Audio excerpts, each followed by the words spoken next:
और सामने पर नज़ारे इतने खूबसूरत हो तो खाना भी टेस्टी होता है। फिर अब जेठानी बनने वाली है, एक्साइटमेंट हो रही होगी बहुत, थोड़ा बहुत। अच्छा, यहाँ पर बहुत ज़्यादा मात्रा में बर्फ़ स्टोर हो रखी है।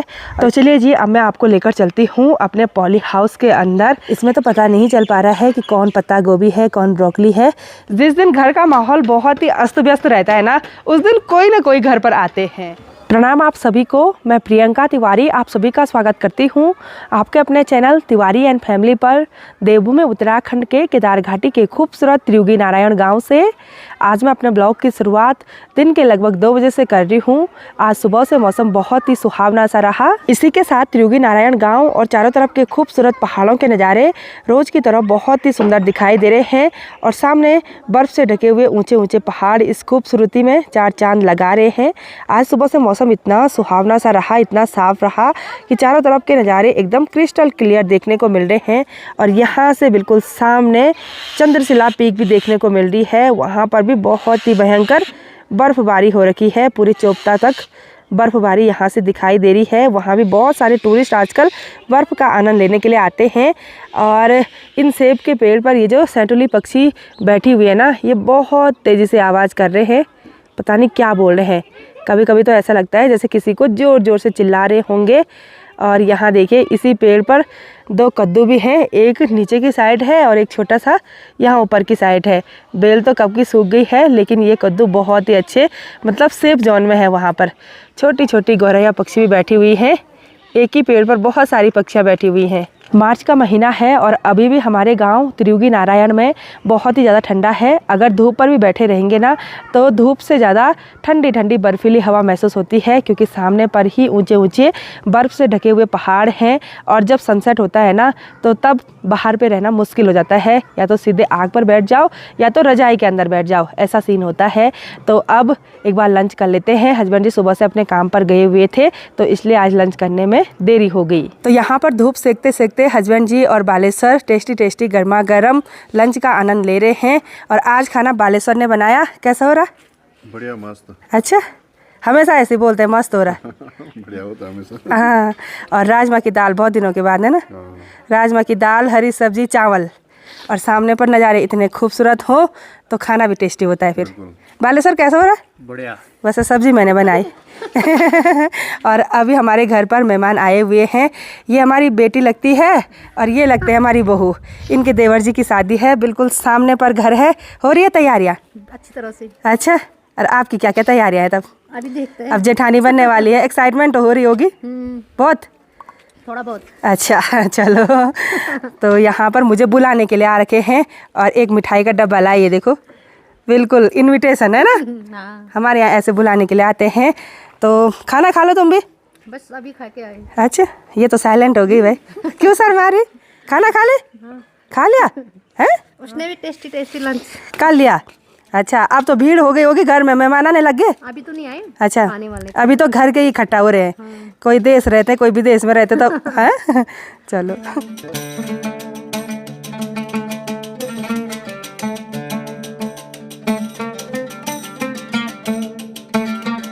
लंच करने के बाद हम काफ़ी देर तक धूप सेकते रहे और अभी यहाँ से सनसेट हो चुका है।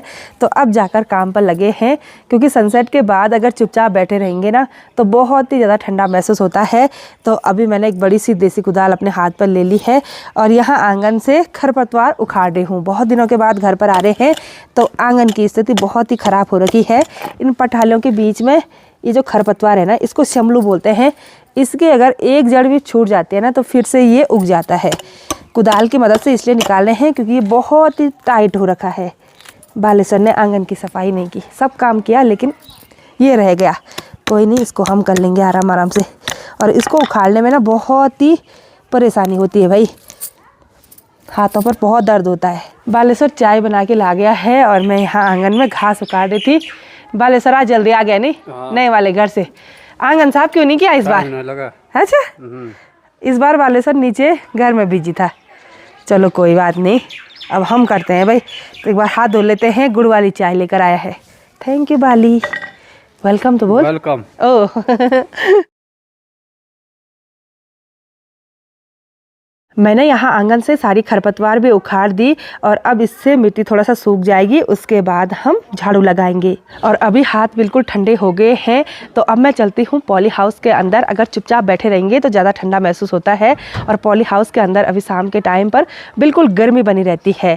और अब मैं आपको पॉली हाउस के अंदर की सैर करा देती हूँ कि वहाँ पर मेरी अनुपस्थिति में क्या क्या सब्जियाँ हो रखी हैं। वैसे सब्जी उगाने के लिए बहुत ज़्यादा मेहनत करनी पड़ती है, फिर भी दिखाती हूँ क्या क्या सब्जियां हैं। लेकिन पॉली हाउस के अंदर जाने से पहले मैं आपको बाहर का किचन गार्डन दिखाती हूँ, क्योंकि कुछ टाइम पहले यहाँ पर बर्फ़बारी हुई और अभी भी बहुत सारी बर्फ़ स्टोर हो रखी है हमारे किचन गार्डन में। यहाँ मेरे किचन गार्डन में इस क्यारी पर लहसुन है, यहाँ पर ये पहाड़ी पालक, उधर साइड राई है, यानी कि काफ़ी हरा भरा हो रखा है।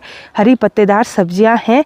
और यहाँ नीचे की साइड में आपको दिखाती हूँ, ये देखिए जी, यहाँ पर बहुत ज़्यादा मात्रा में बर्फ़ स्टोर हो रखी है और इसको गलने में अभी 1 हफ्ते का टाइम लग जाएगा। यहाँ ऊपर पॉली हाउस से यहाँ पर जमा हुई है ये बर्फ़, ये देखो जी, अभी तक इतनी सारी बर्फ़ है।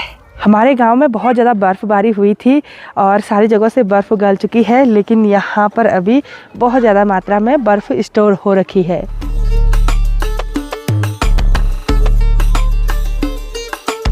तो चलिए जी, अब मैं आपको लेकर चलती हूँ अपने पॉली हाउस के अंदर।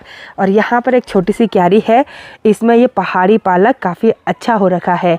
और दूसरी क्यारी में है ये पत्ता गोभी और फूल गोभी के पौधे, ये भी काफ़ी बड़े बड़े हो रखे हैं। और इधर साइड की इन 2 क्यारियों में ये प्याज की पौधे हैं और सिंचाई काफ़ी अच्छी तरीके से हो रखी है और पौधे भी थोड़ा बहुत बड़े हो रखे हैं।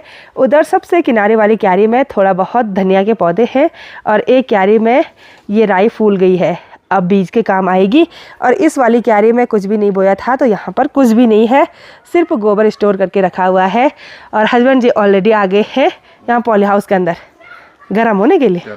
यहाँ ठीक है, गर्मी काफी है। हाँ, यहाँ थोड़ा सा नीवत हुआ है, क्या हवा नहीं आ रही ना चारों तरफ से, तभी बढ़िया है ना, काम करने के लिए बढ़िया है। हाँ, तो अब यहाँ पॉली हाउस के अंदर इन क्यारियों में काम कर लेते हैं। तो मैंने ये अपने किचन गार्डन ग्लव्स यहीं पॉली हाउस के अंदर रखे हुए थे, ये देखो मिट्टी से ऐसी हो रखे हैं, उस टाइम धोए नहीं। और ये मशीन भी यहाँ पर रखी हुई है हल लगाने की, तो इसका तो कोई काम नहीं है, लेकिन अब करते हैं एक साइड से काम। अभी तो इस क्यारी की गुड़ाई नहीं करेंगे, क्योंकि सिंचाई कर रखी है ना, तो मिट्टी बहुत ज़्यादा हाथों पर चिपक जाती है और खरपतवार भी ढंग से नहीं निकलता। तो हम कौन सा काम करेंगे, हम उस साइड वाली क्यारी में काम करेंगे।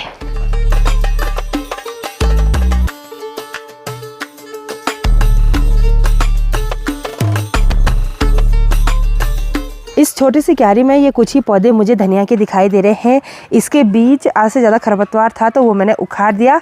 अब क्यारी बिल्कुल खाली खाली लग रही है, तो अब मैं इस क्यारी में कुछ फूल गोभी, पत्ता गोभी और ब्रोकली के पौधे लगा दूँगी।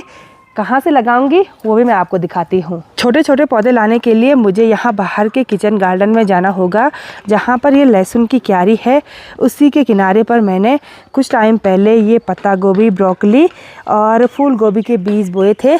इसमें तो पता नहीं चल पा रहा है कि कौन पत्ता गोभी है कौन ब्रोकली है, लेकिन जो भी ये बड़े बड़े पौधे हो रखे ना, उसको मैं यहाँ से उखाड़ दूँगी और इन पौधों को पॉली हाउस के अंदर लगा दूँगी। क्योंकि अगर ये पौधे बाहर पर ही रहेंगे ना, तो ये पौधे ख़राब हो जाएंगे और बड़े भी नहीं होंगे, क्योंकि बहुत घने घने भी हो गए।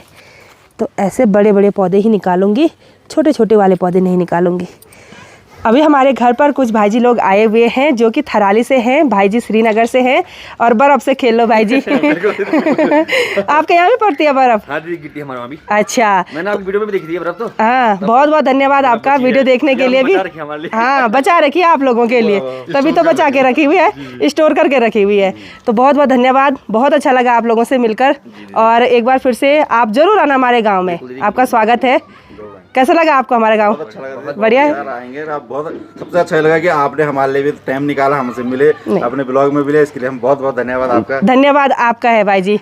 ठीक है, धन्यवाद आपका। ठीक है, मैं किचन गार्डन में काम कर ही रही थी और यहाँ आंगन का माहौल ऐसा हो रखा था, बिल्कुल खरपतवार।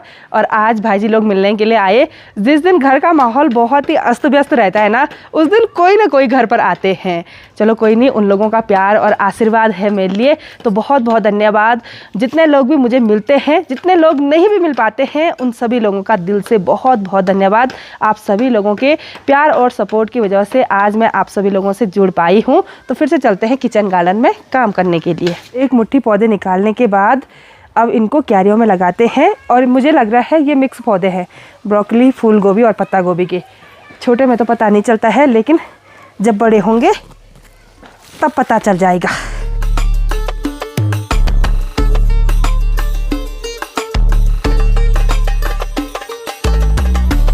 इस छोटी सी क्यारी में गोभी के पौधे लगाने के बाद अब ये क्यारी बहुत ही सुंदर लग रही है और इतने ही काम करने में काफ़ी टाइम लग गया और बाहर भी अंधेरा होने लग गया है। किचन गार्डन में काम करने के बाद हाथ मुंह धोया, दिया बाती की और मौसम शाम के टाइम पर इतना ठंडा हो रहा है कि मैं तो सीधे रजाई के अंदर घुस गई थी, क्योंकि घर पर लाइट भी नहीं थी और ऊपर आग भी मैंने नहीं जलाई। तो अभी लाइट आ चुकी है, तो अभी हीटर के सामने पर बैठ रखी हूँ। लगभग 1 घंटा हो गया है हीटर के सामने से टसमस नहीं हुई। तो अब डिनर बनाने की तैयारी भी शुरू करते हैं, क्योंकि गांव में लोग जल्दी डिनर कर लेते हैं।